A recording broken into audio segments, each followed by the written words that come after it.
Find out what can we expect for Kung Fu Panda 3. We wanted to go bigger, more epic, more funny this time, and actually do all the things we couldn't do on the other ones. Yeah, it got bigger. It got bigger and more epic, but also there's a lot of baby pandas. There's a lot of cuteness. There's a lot of pandas. Po's going to meet his panda father for the very first time. He's going to meet an entire village of pandas, so he's going to find out what it's like to be a panda. And also we have a whole new supernatural element in this film with a new villain who has supernatural powers. Oh, yeah. And above all,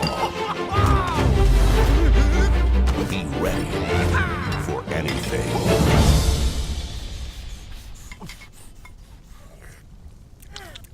Perfect. Really? No. Again! The culture of Kung Fu movies, Chi was always been a strong element that we never got to use in the first and second movie. So we're actually excited that finally we introduced this new concept for the franchise. The flower, if those who remember Kung Fu Panda 1, when Oogway transitioned into the spirit world, the turtle character, there was a lot of this flower floating in the air.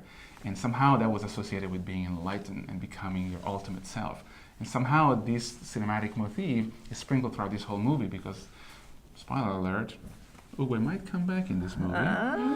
And so we have that motif throughout the movie. But the idea of Chi being the life energy in all things is something that is going to be a big part of this film, about how to harness it. It's something in martial arts movies that the highest form of training is actually learning how to harness and use Chi.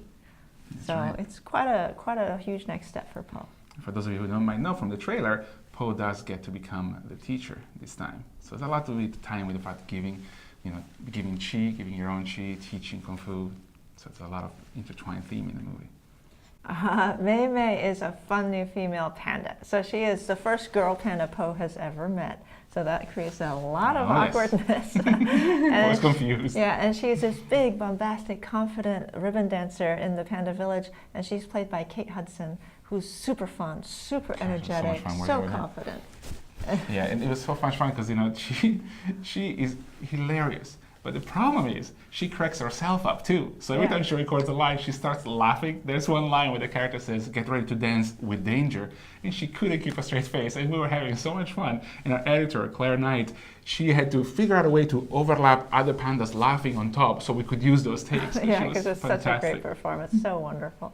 But we have a new villain, a supernatural villain who's like a bull, who has the ability to take Chi energy from others. So he's really somebody Po is not set up to face. That's right. And he's played by J.K. Simmons, which he won the Oscar for Whiplash.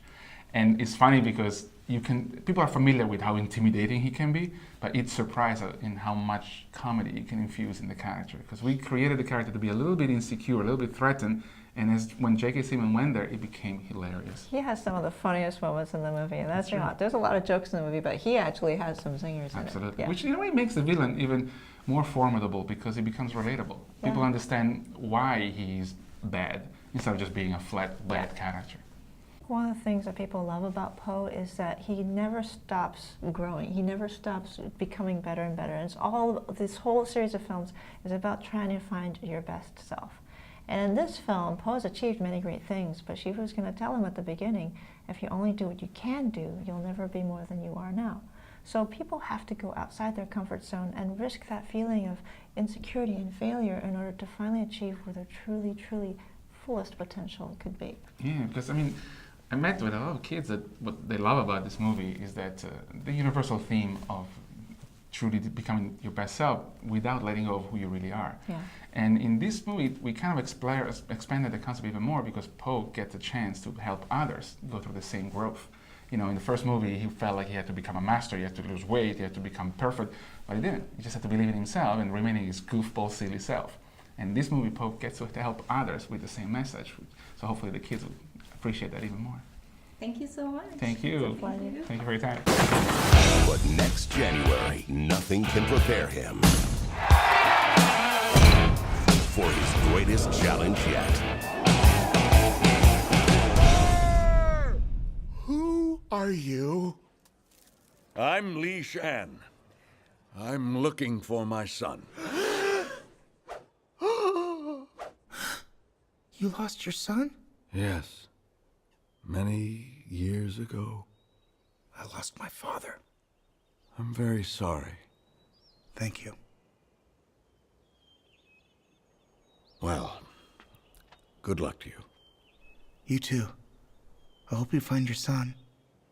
And I hope you find your father.